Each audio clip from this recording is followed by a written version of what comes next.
I'm really optimistic. I already have some molecules in the lab that show signs of age reversal.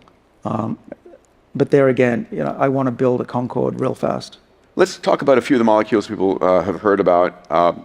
Where are we on NMN, which you speak about elegantly in Lifespan, and which has now entered some interesting human clinical trials in partnership with the military? Yeah, that's right. So NAD, again, a show of hands so I know where to pitch it. And everybody knows of NAD now and heard of NMN, not M&Ms, NMN. Great. So most of you, and if you've read my book, you certainly know. So for those of you who don't know, very briefly, NAD is a molecule required for life. It's one of the most abundant molecules in our body, and we make less of it and destroy more of it as we get older. And this is a molecule behind me called NMN. It's one of a small group of chemicals that we make normally, but we can also eat. We can swallow, we can inject, that raise those levels of NAD back to youthful levels. And we've published that this molecule taken at 1 gram or 2 gram levels in humans, just swallowed every day, will double or triple your NAD levels, which is good because as we age, people our age have half the levels that we once did. So that's not just important because we lack energy without this molecule. It's required for about 500 chemical reactions in the body. There's a second reason why NAD is important. There are enzymes in our body that we've worked on my whole career called sirtuins that don't protect the body against aging unless they have NAD. And as your levels go down, your body doesn't fight aging as well. And that's one of the reasons you get older faster as you get older, right? So we know our parents, our grandparents fall off a cliff age-wise, health-wise. One of the reasons is our NAD levels fall exponentially. So we can replenish that. We've got clinical studies now that show that it's not just possible to raise NAD levels, but when you do that, you have health improvements in humans. These were studies out of Harvard. Shalendra Basin is the PI. I should credit him. I was not involved. And so what they showed was lowering of cholesterol, lowering of blood pressure. Looks a lot like we got in mice, improved endurance.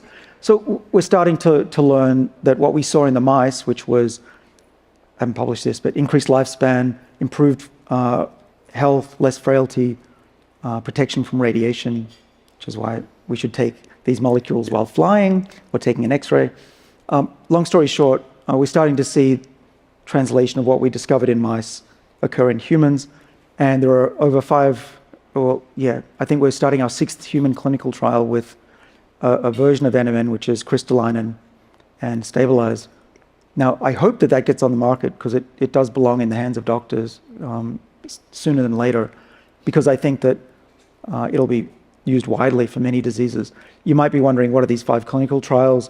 They're, if I can remember some of them, kidney failure during COVID. There's an endurance one from the military.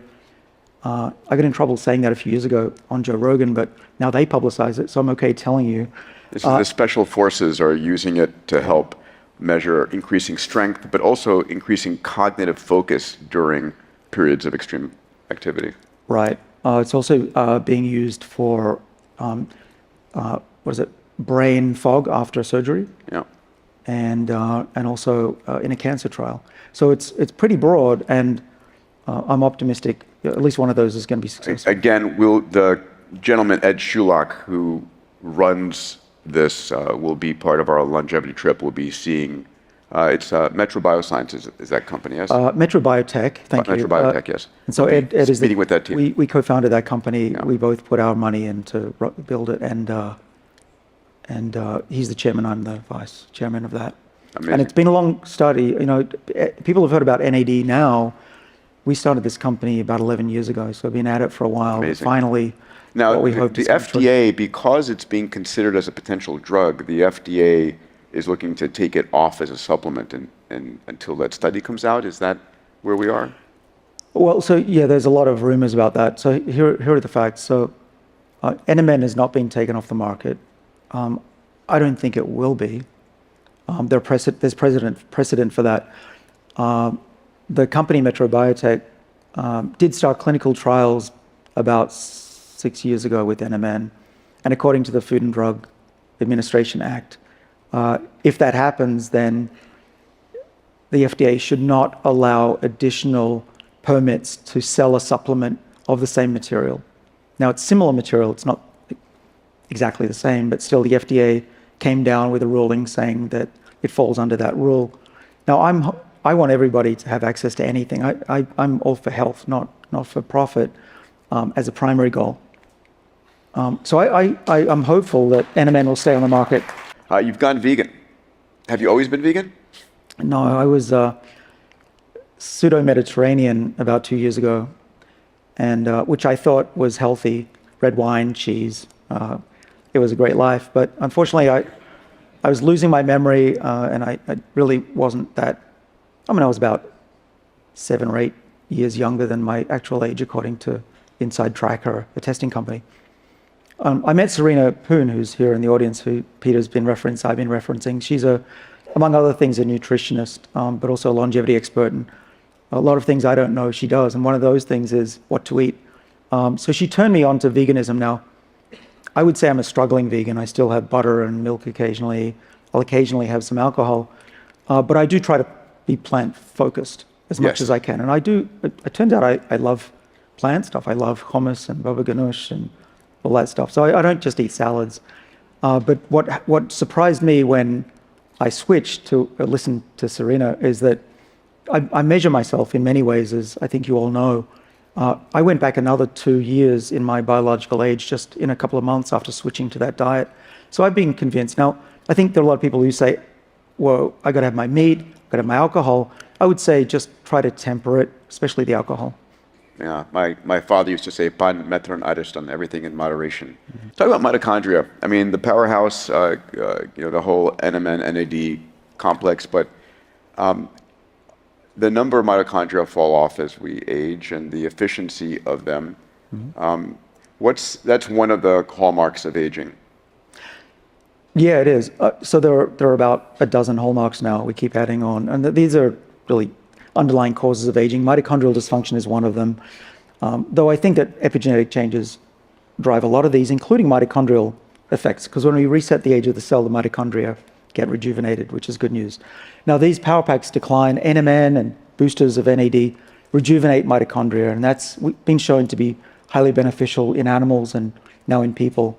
And so one of the things that you want to do is make sure that your battery packs, your mitochondria, stay healthy and numerous. And that's one of the reasons exercise and fasting are beneficial, is that your body boosts the mitochondria. And your fasting regime right now, has it changed at all? Are you still one meal a day, or are you? I try. I ate a little bit of lunch, as you saw. I really try. As Serena will tell you, I struggle. Cauliflower. Yeah, it's really hard. I agree that just having one meal a day is a challenge. I think it's okay if you're not perfect. I try to skip breakfast. I try to skip lunch. I'm not always successful.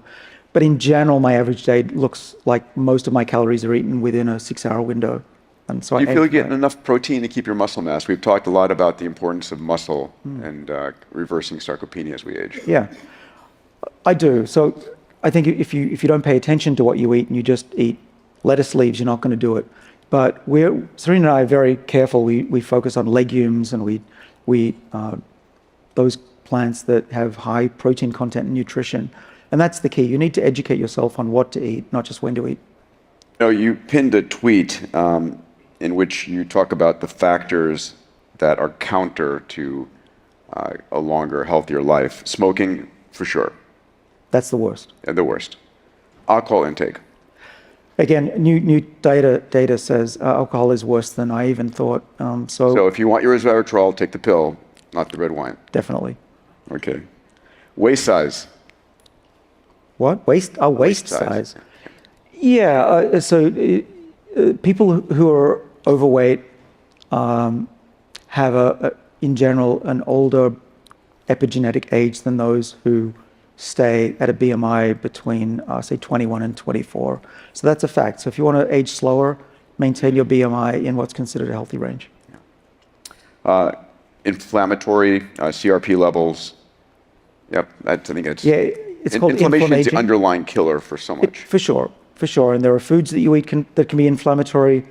For instance, some of us have a reaction to dairy or to certain grains. Be careful about that. You don't want that. Your gut is very important for inflammation. You don't want bacteria getting into your gut, lodging in your bloodstream or in your brain. That can cause these diseases that we all know of. So yeah, keep inflammation low. And one of the best ways to do that is to not just eat well, but also make sure that you're not allergic to things in your environment. And you can do blood tests to make sure that's not happening. David, it's an honor to call you as a friend. I'm grateful to have you here. Thank you for all you're doing. Likewise, sir. Thank you, sir. Let's give it up for David Sinclair.